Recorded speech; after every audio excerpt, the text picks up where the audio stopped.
प्रतिशत निकाल्ने विधि। कुनै पनि सङ्ख्याको 30% 2700 हो भने त्यो सङ्ख्या कुन हो? प्रश्नमा सोधेको छ कुनै सङ्ख्याको 30% 2700 हो भने त्यो सङ्ख्या कुन हो? र हामीलाई कुनै सङ्ख्या भनेको केही थाहा छैन र हामीले त्यसको जग्गामा x लेख्छौँ र का अनि 30% है र बराबर 2700। अब हामीले x लेख्यो है कुनै सङ्ख्याको जग्गामा र यो को भन्ने जुन चाहिँ छ का है त्यसको जग्गामा गुणाको चिन्ह र 30% भनेको चाहिँ 30/100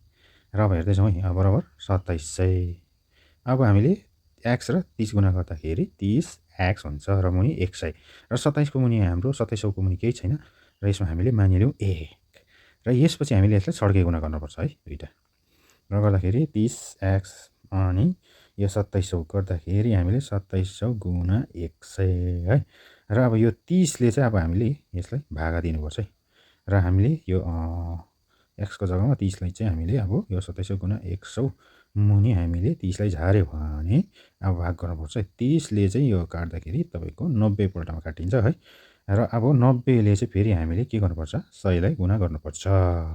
र 100 लाई गुणा गरिसकेपछि चाहिँ जुन निस्किन्छ सङ्ख्या त्यो चाहिँ हो तपाईको 9000 र यो 9000 चाहिँ हो कुनै सङ्ख्या।